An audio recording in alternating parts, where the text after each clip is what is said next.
Əziz qardaşlar, əziz müsəlmanlar, biz deməli fiqh kitabında oruc fəslində qalmışdıq və həmin fəslin növbəti hissəsindən danışacağıq. Allah Taala hər birimiz üçün faydalı etsin. Müəllif bu mövzuda oruc tutan üçün müstəhəb olan əməllərdən danışır və burada 11 dənə müstəhəb əməl gətirir. Deməli, diqqət edin, əziz qardaşlar, əziz müsəlmanlar. Müəllif buyurur ki, oruç tutan üçün müstəhəb olan əməllər. Ən birincisi, oruç tutan üçün müstəhəb olan əməl səhurdur. Yəni, səhurdan istifadə etmək, səhur yeməyini yemək. Yəni, səhur vaxtı, yəni yemək yemək. İkinci, buyurur ki, müstəhəb olan əməl, oruç tutan üçün müstəhəb olan əməl səhuru gecikdirməkdir. Yəni, səhurun vaxtını yəni sübh namazına az bir vaxt qalmışa qədər gecikdirməkdir.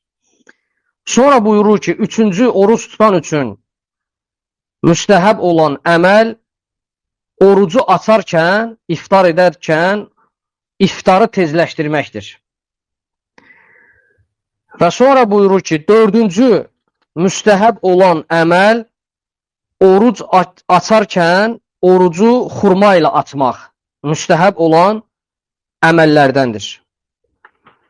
Sonra buyurur, beşinci müstəhəb olan əməllərdən oruc açarkən, oruc açan əsnada dua etmək, dua oxumaq.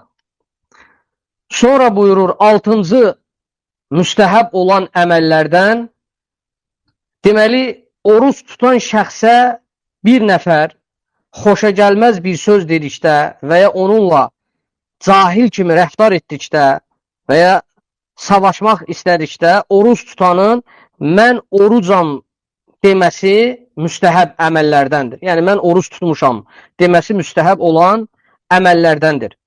Sonra buyurur ki, yedinci müstəhəb olan əməllərdən oruclu olarkən oruc tutanın misvaqdan istifadə etməsidir. Yəni, dişlərini təmizləməsidir.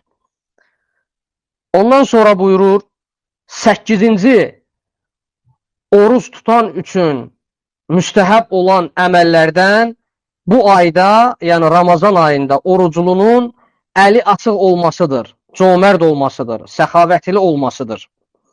Sonra buyurur, 9-cu oruç tutanın müstəhəb əməllərin Quran oxumasıdır, Quran öyrənməsidir, Quranı tilavət etməsidir. Ondan sonra buyurur, deməli 10-cu oruç tutan üçün müstəhəb olan əməllərdən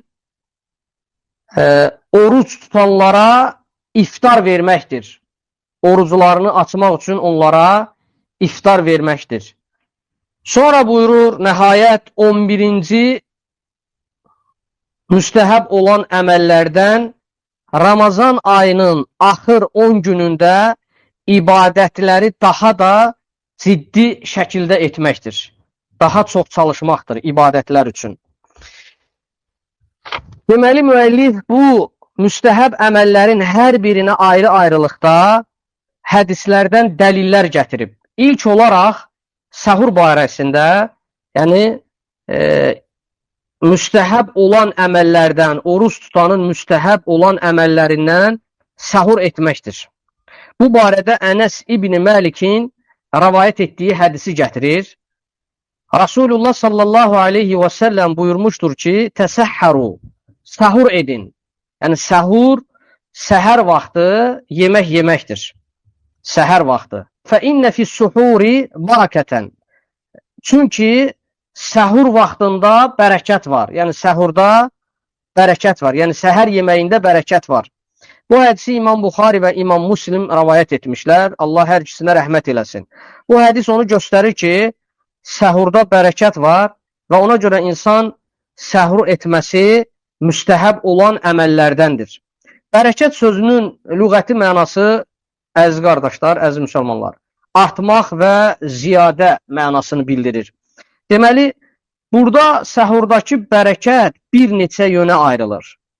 Yəni, bərəkətdən məqsəd, yəni alimlər qeyd edir ki, az olan yeyəcəyə oruca yardım olaraq qüvvət bəxş etməsidir. Yəni az olan bir yeməklə yəni oruc tutana qüvvət bəxş olunmasıdır.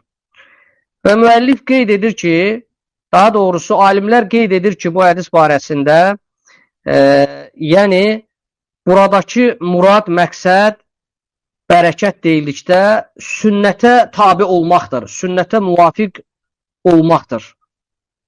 İkinci, kitab əhlinə, xüsusən yahudilərə və xristiyanlara müxalif olmaqdır.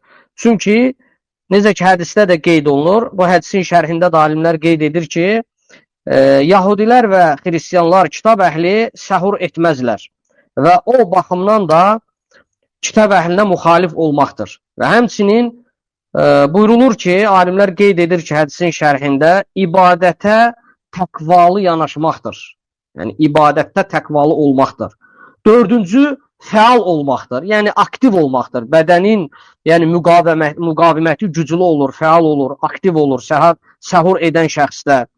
Və həmçinin buyururlar ki, aclığın səbəb olduğu pis davranışın qarşısını almaqdır. Və sonra buyurulur ki, bu hədisin şərhində qeyd edirlər alimlər.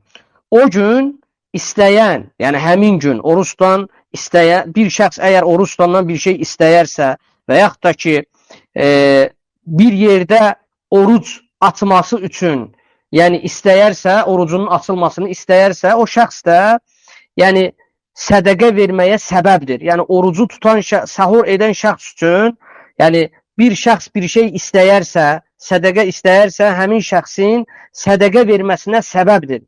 Bu kimi qeyd edirlər.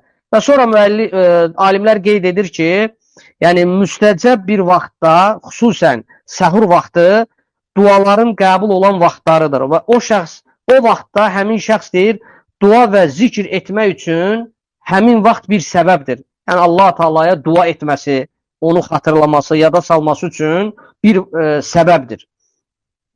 Sonra əziz müsəlmanlar, müəllif qeyd edir ki, ikinci müstəhəb olan əməllərdən oruç tutan üçün səhurun gecikdirilməsidir. Bu barədə də Zeyd ibn Səbitin, Allah ona razı olsun, rəvayət etdiyi hədisi qeyd edir. Və buyurur ki, Zeyd ibn Səbit səhabədir, deyir ki, biz birlikdə Peyğəmbər sallallahu aleyhi və səlləmlə səhur yeməyi yedik, səhur etdik. Sonra deyir, qalxdıq, namazı qıldıq, yəni sübh namazını qıldıq. Və mən dedim, burada dedim, alimlər qeyd edir ki, iddia olunan, daha doğrusu deyirlər ki, Ənəs ibn Məlikdir, ravi, aradakı ravi. Deyir ki, mən soruşdum, yəni Ənəs soruşdu ki, həmin o iki, yəni vaxt, o ikisinin arasındakı vaxt nə qədər idi? Yəni sahurla sabah namazının, sübh namazının arasında olan vaxt nə qədər müddət idi?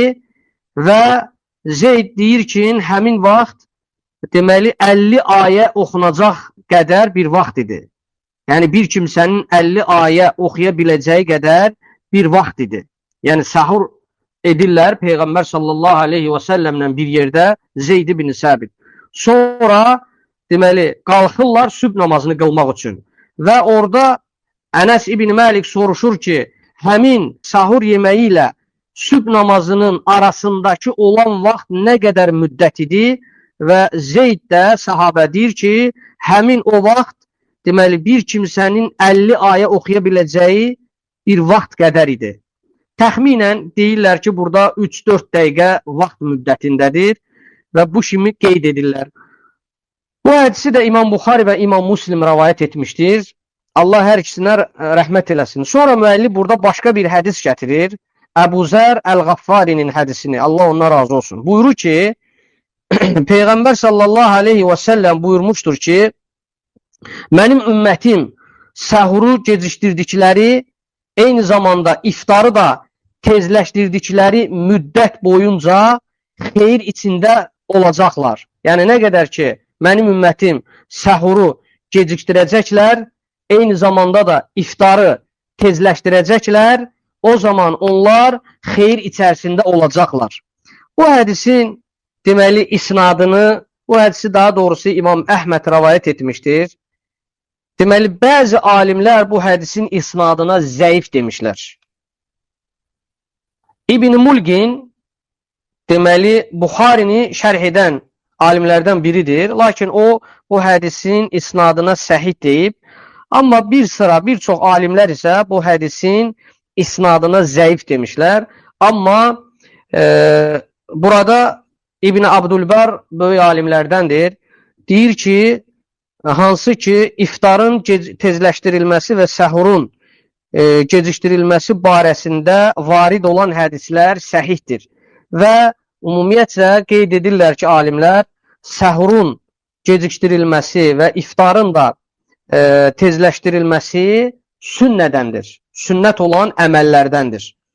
Sonra müəllif qeyd edir, üçüncü, oruç tutan üçün deməli müstəhəb olan əməllərdən orucu açarkən tezləşdirməkdir. İftarı tezləşdirmək. Bu barədə də Səhl ibn Sədin hədisini gətirir. Səhl ibn Səd səhabədir. Allah ondan razı olsun. Buyurur ki, Rasulullah sallallahu aleyhi və səlləm buyurmuşdur ki, insanlar iftarı tezləşdirdiyi müddət boyunca xeyir içərisində olacaqlar. Yəni burada deməli səhur kəlməsi keçmir. Yalnız iftar kəlməsi keçir. Buyurulur ki, Peyğəmbər sallallahu aleyhi və səlləm insanlar orucu açmağı tezləşdirdiyi müddət ərzində xeyir içərisində olacaqlar. Bu hədisi də İmam Buxari və İmam Muslim rəvayət etmişdir. Allah hər ikisinə rəhmət eləsin. Sonra müəllif qeyd edir. Dördüncü, oruç tutanın müstəhəb olan əməllərindən orucu açarkən xurma ilə açılmasıdır. Yəni, oruc açarkən orucu xurma ilə açmaq. Əgər xurma olmadığı təqdirdə orucu su ilə açmaq müstəhəbdir. Və bu barədə də müəllif Ənəs ibn Məlikin hədisini zikr edir. Ənəs ibn Məlik, Allah ondan razı olsun, buyurur ki, Rasulullah sallallahu aleyhi və səlləm orucunu namazdan öncə, yəni məğrib namazından öncə bir neçə yaş xurma ilə açardı. Yaş xurmalar olmadığı təqdirdə o zaman Peyğəmbər sallallahu aleyhi və səlləm orucunu quru xurmalarla açardı. Quru xurmalar da olmadıqda o zaman bir neçə qurtum su içib orucunu açardı. Diqqət edin, hədisdə qeyd olunur ki, yuftiru qablə ən yusalli alə rutabətin. Rutabət kəlməsi ərəb dilində yaş xurmaya deyilir, yaş xurma. Rasulullah sallallahu aleyhi və səlləm namazdan öncə yaş xurmalarla, bir neçə xurmayla orucunu açardı. فَاِنْ لَمْ تَكُنْ رُطَبَاتٌ فَتُمَيْرَاتٌ. Yəni deyir ki, əgər yaş xurmalar olmadığı halda o zaman Peyğəmbər sallallahu aleyhi və səlləm xurmalarla, adi quru xurmalarla orucunu açardı. Və quru xurmalar da olmadığı halda o zaman Peyğəmbər sallallahu aleyhi və səlləm bir neçə qurtum su içməklə orucunu açardı.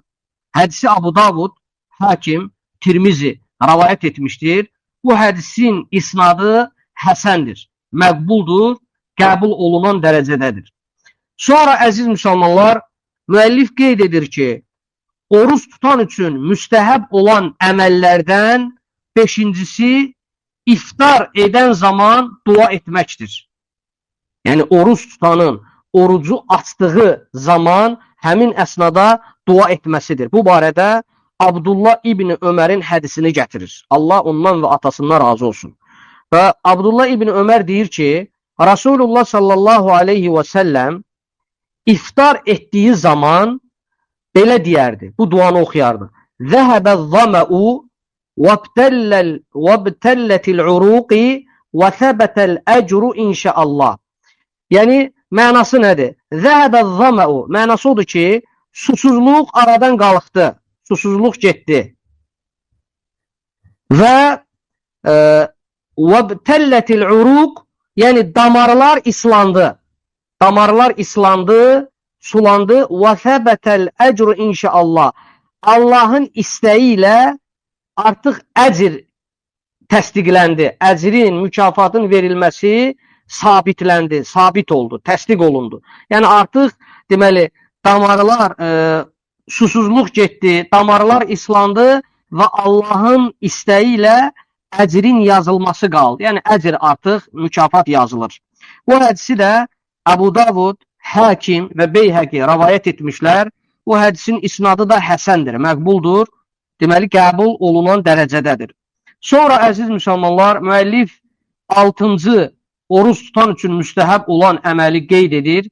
Buyurur ki, 6-cı olan müstəhəb əməl odur ki, əgər bir şəxs oruç tutana xoşagəlməz bir söz deyərsə, yəni onu söyərsə, təhqir edərsə və yaxud ona qarşı cahil kimi rəftar edərsə və onunla münaqişə edərsə, onunla savaşarsa, vuruşarsa, o zaman oruç tutan şəxsin bu cür deməsi müstəhəbdir. Necə ki, hədisdə qeyd olunur, mən oruç tutmuşam və mən orucluyam. Bu şəkildə deməsi, deməli, oruç tutanın müstəhəb olan əməllərindəndir. Bu barədə də müəllif Əbu Hureyranın hədisini zikr edir. Əbu Hureyra, Allah ondan razı olsun, buyurur ki, Rasulullah sallallahu aleyhi və səlləm buyurmuşdur. Deyir ki, sizdən biriniz oruç tutduğu gün nə bir pis söz, xoşagəlməz söz, ədəbsiz və əxlaqsız söz danışmasın, nə də ki, qışqır bağır salaraq münaqişə, mübahisə, dava etməsin. Əgər bir kimsə onu söyərsə və yaxud onunla dava etmək istəyərsə, o zaman o desin ki, mən orucluyam, mən oruç tutmuşam. Və bu hədisi də müəllif qeyd edir ki, oruç tutanın deməli, ona qarşı xoşagəlməz bir söz və davranış olduqda mən oruç tutmuşam deməsi müstəhəb olan əməllərdəndir. Bu hədisi də İmam Buxari və İmam Müslim rivayət etmişdir. Sonra müəllif qeyd edir, 7-ci oruç tutan üçün müstəhəb olan əməllərdən misvaqdan istifadə etməkdir. Bu barədə də Amir İbni Rabi'ənin hədisini gətirir. Amir İbni Rabi'ə səhabədir. Allah ondan razı olsun. Buyurur ki, mən Rasulullah sallallahu aleyhi və səlləmi o oruclu ikən, o oruc tutarkən dəfələrlə, yəni bir neçə dəfə, yəni sayı bilinməyəcək dərəcədə misvaqlandığını gördüm. Yəni dişlərini misvaqla təmizlədiyini gördüm. Bu şəkildə hədisdə qeyd olunur. Bu hədisi Əhməd, Abu Davud və Tirmizi rivayət etmişdir. Tirmizi bu hədisin isnadına həsən demişdir. Eyni zamanda da İbn Həcər Əl-Əsqalani bu hədisin isnadına həsən demişdir. Lakin bəzi alimlər bu hədisin isnadını zəif hesab etmişlər. Tirmizi öz kitabında buyurur ki, alimlər buna əməl etmişlər. Yəni misvaqla istifadə etməyə əməl etmişlər. Və onlar oruç tutanın misvaqdan istifadə etməsinə heç bir eyib tutmamışlar, eyib olaraq görməmişlər. Və sonra qeyd edir ki,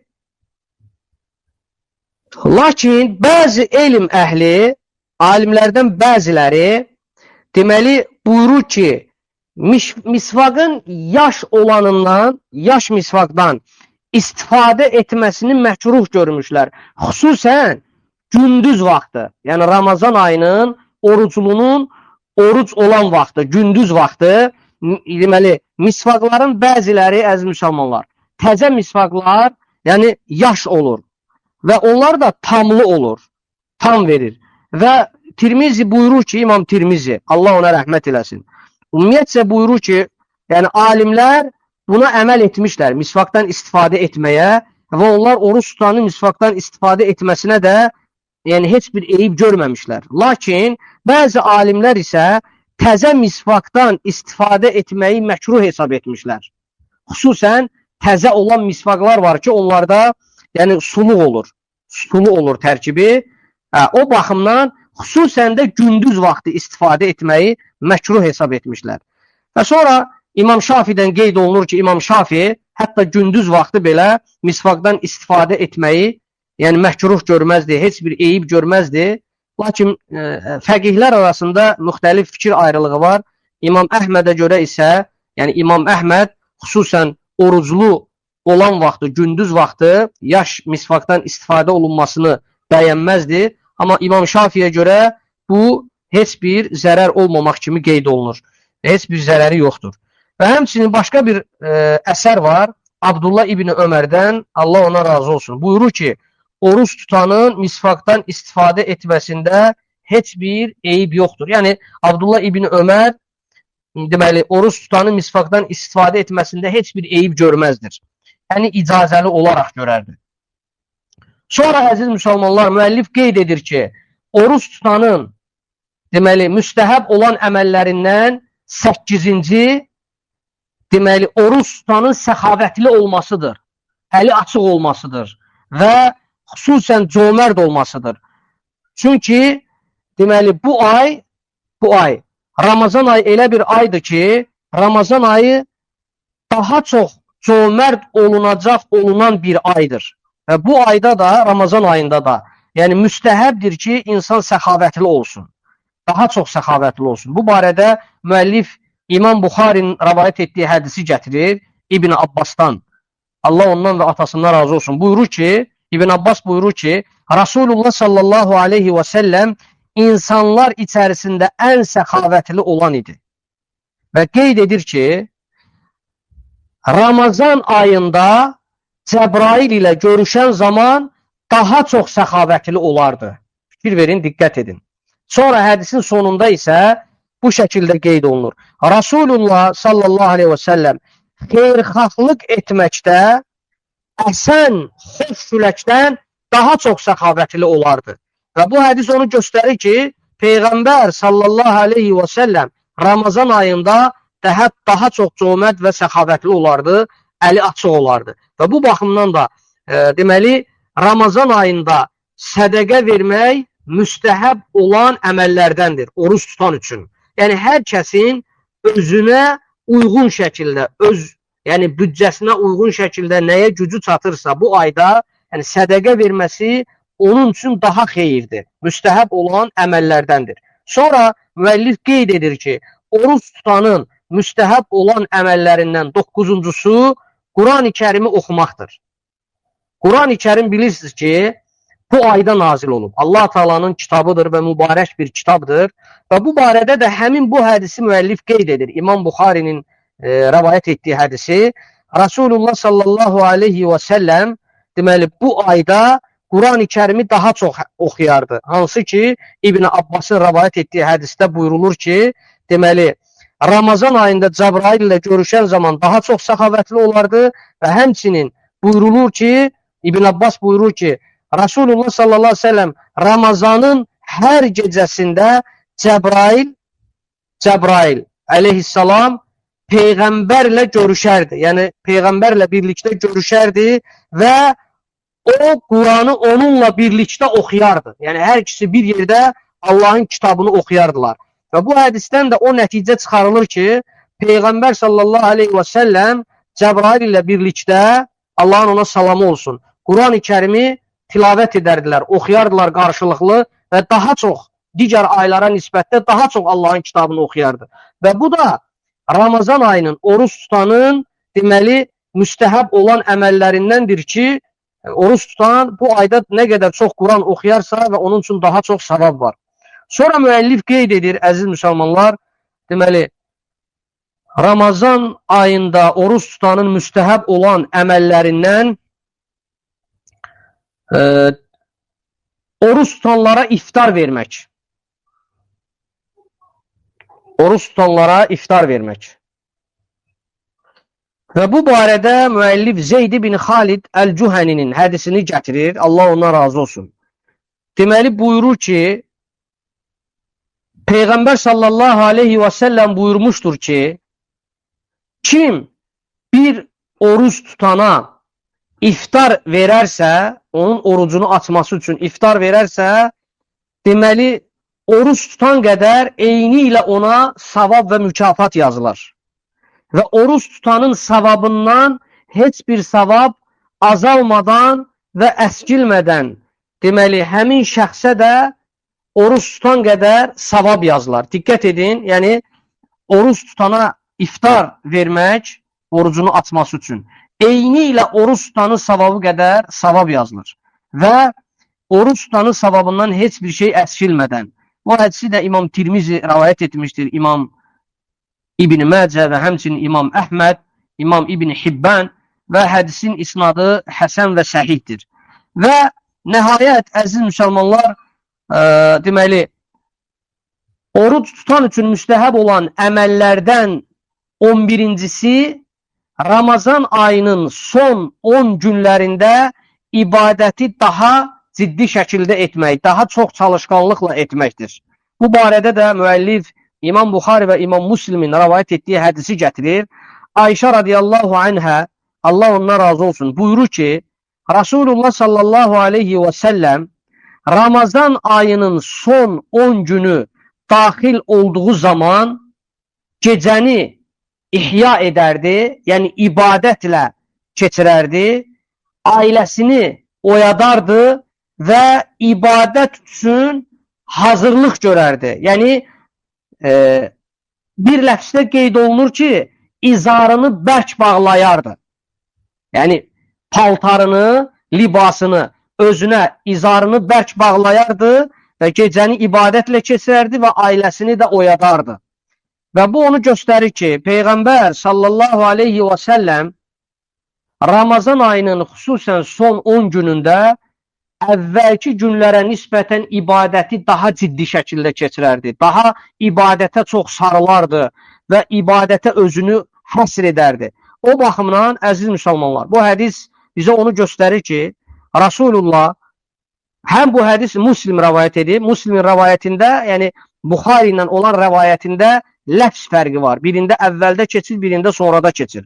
Müslimdə keçən ləfzdə Rasulullah gecəni ihya edər, yəni ibadətlə keçirər, ailəsini oyadar və ibadətə hazırlaşardı, daha ciddi şəkildə hazırlaşar və izarını bərk-bərk bağlayıb ibadətə hazırlaşardı.